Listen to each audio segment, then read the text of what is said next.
नमस्कार। आस्तिक दर्शन में दूसरा न्याय दर्शन आता है। ये भी वैशेषिक दर्शन की तरह है। यह दोनों ही अज्ञान को बंधन का कारण मानते हैं और दोनों मोक्ष को चरम लक्ष्य के रूप में स्वीकार करते हैं। दोनों एक दूसरे पर निर्भर हैं। न्याय दर्शन प्रमाण शास्त्र को मानता है तथा वैशेषिक दर्शन तत्व शास्त्र को मानता है। दोनों ही ईश्वर को स्वीकार करते हैं। न्याय दर्शन के प्रवर्तक महर्षि गौतम माने जाते हैं। इनका दूसरा नाम अक्षपाद, तीसरा नाम मेधातिथि है।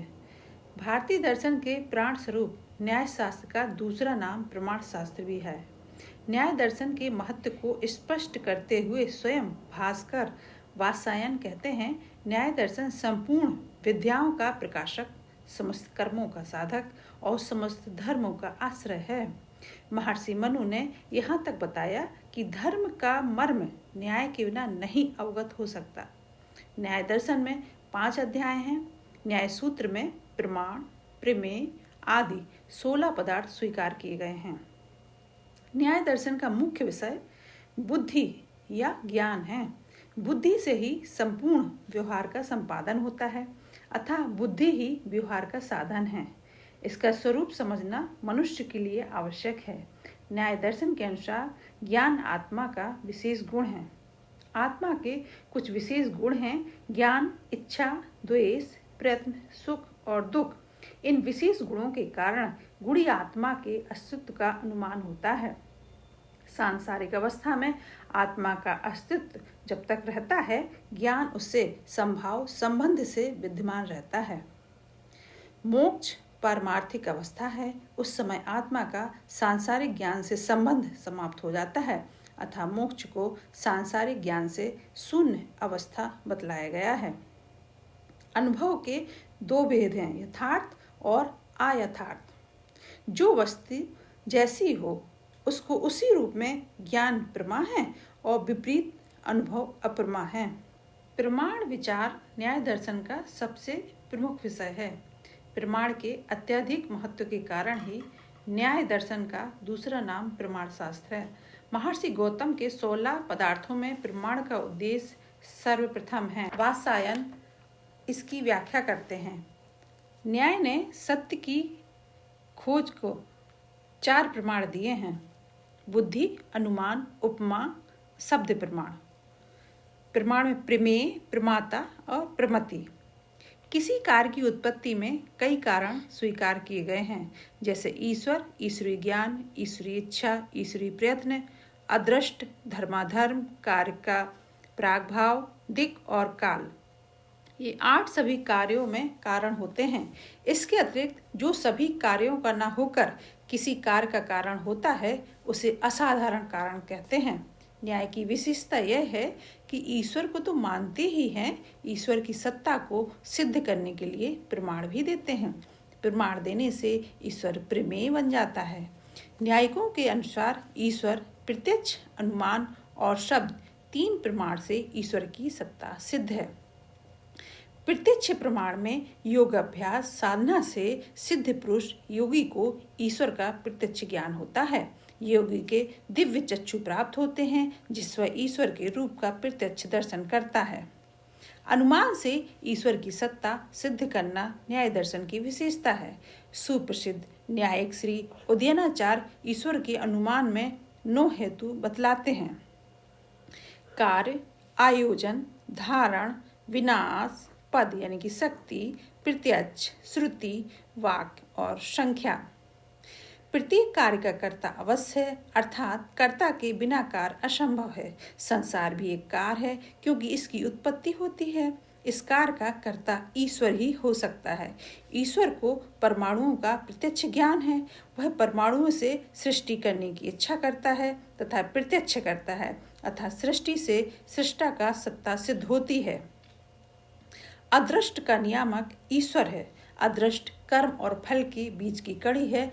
हम कर्म करते हैं, परंतु कर्म फल शीघ्र नहीं मिलता, अतः कर्म और फल का आयोजन करने वाला अदृष्ट का नियामक ईश्वर है। इसका संचालन तो चेतन पुरुष यानी कि ईश्वर ही कर सकता है।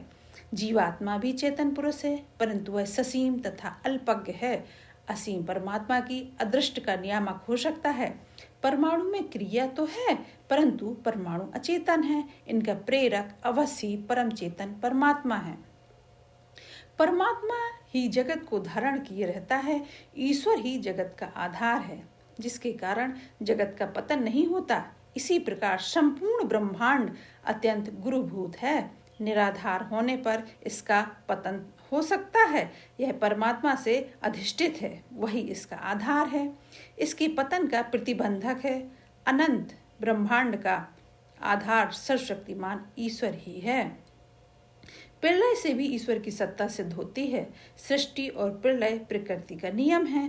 संसार की सृष्टि होती है अतः इसका विनाश भी अवश्य होता है। जिसका आदि है उसका अंत भी अवश्य है। सृष्टि करने का सामर्थ्य चेतन परमात्मा में है तथा उन्हीं में प्रलय का भी सामर्थ्य है। संपूर्ण ब्रह्मांड का प्रलय करना परमात्मा का ही कार्य हो सकता है। जीवात्मा ना तो संसार की सृष्टि कर सकता है और न ही विनाश ही। परमात्मा महेश्वर की इच्छा से संहार होता है। पद यानी कि शक्ति, पद से पदार्थ का बोध होता है। ईश्वर सर्वज्ञ है अतः यह व्यवहार का कारण हो सकता है। जीव अल्पज्ञ है, वह इस व्यवहार का प्रायोजक नहीं हो सकता। व्यवहार का प्रायोजक होने के कारण ही ईश्वर को आदि गुरु माना गया है। प्रत्यक्ष प्रमाण से ईश्वर की सत्ता सिद्ध होती है।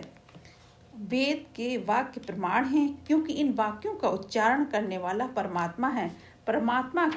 परमात्मा को आत्म पुरुष कहा गया है। आप्त सत्यवादी होता है। वेद के वाक्यों का वक्ता परम आप्त परमात्मा ही है तथा उसका वचन प्रमाण है। इस दर्शन के अनुसार ज्ञान की प्रामाणिकता ज्ञान में नहीं रहती। ज्ञान की प्रामाणिकता कर्म की सफलता में होती है। वैदिक ज्ञान की प्रामाणिकता भी वैदिक कर्मों की सफलता में है। इसलिए इन्हें प्रामाणिक ज्ञान मानना चाहिए तथा स्वीकार करना चाहिए। इस प्रामाणिकता का कारण परमात्मा है। श्रुति से ईश्वर की सत्ता सिद्ध होती है। वेद का रचयिता साधारण पुरुष नहीं हो सकता, क्योंकि वह ससीम है। वेद असीम है, इसका कर्ता भी असीम अनंत ईश्वर है। न्यायिकों का कहना है वैदिक वाक्य भी वाक्य ही है। अंतर इतना है कि ये असाधारण वाक्य हैं जो अतीन्द्रिय विषयों का प्रतिपादन करते हैं। ये अवश्य ही परम पुरुष परमात्मा द्वारा उच्चारित हैं। न्याय दर्शन में दृढ़ के प्रमाण को द्वित्व संख्या से उत्पन्न स्वीकार किया जाता है। द्वित्व संख्या तो अपेक्षा बुद्धि की देन है। सृष्टि के पहले इस अपेक्षा बुद्धि का कारण ईश्वर को स्वीकार करना होगा, अतः परमात्मा की सत्ता है। शब्द प्रमाण यह तो निर्विवाद विषय है कि ईश्वर है, वही प्राणी मात्र को उनके अच्छे बुरे कर्मों का फल देने वाला है तथा जगत पिता जगदीश्वर हैं, वही इस चराचर विश्व का कर्ता धर्ता एवं गोप्ता है। इस प्रकार गुण गण विशिष्ट ईश्वर का शब्द प्रमाण भी है। स्वर्ग और भूमि को उत्पन्न करने वाला ईश्वर है। यह विश्व का कर्ता तथा गोप्ता है। ईश्वर की उपासना करनी चाहिए। वह सर्वज्ञ है। जिस ईश्वर का ज्ञानमय ही तप है, उस ईश्वर की इच्छा की इत्यादि श्रुति प्रमाण है। पिता हमस्य जगतो माता धारा पिता महा वेद पवित्र ओमकार ऋक् साम यजुर्वेद चा। हे अर्जुन, उस समस्त चराचर विश्व का धाता अर्थात धारण पालन करने वाला मैं ही हूँ। समस्त कर्मों का फल देने वाला मैं ही हूँ। इस जगत का पितामह भी मैं ही हूँ। ज्ञानमय तथा ज्ञान स्वरूप पवित्र ओमकार और ऋग्वेद सामवेद यजुर्वेद भी मैं ही हूँ। ईश्वर शब्द प्रमाण से सिद्ध है। अंत में श्री जयंत भट्ट कहते हैं, उदयन की युक्तियों के आधार पर त्रिलोक निर्माण से परमेश्वर का अस्तित्व सिद्ध है। कुतर्क के आधार पर ईश्वर को असत्य सिद्ध करना सर्वथा प्रलाप मात्र है। जिस प्रकार बौद्ध दर्शन का मुख्य उद्देश्य ईश्वर को असिद्ध करना है, उसी प्रकार न्याय दर्शन का प्रधान लक्ष्य ईश्वर को सिद्ध करना है। महर्षि गौतम ने स्पष्ट रूप से आत्यांतिक दुख निवृत्ति को ही मोक्ष बतलाया है। धन्यवाद।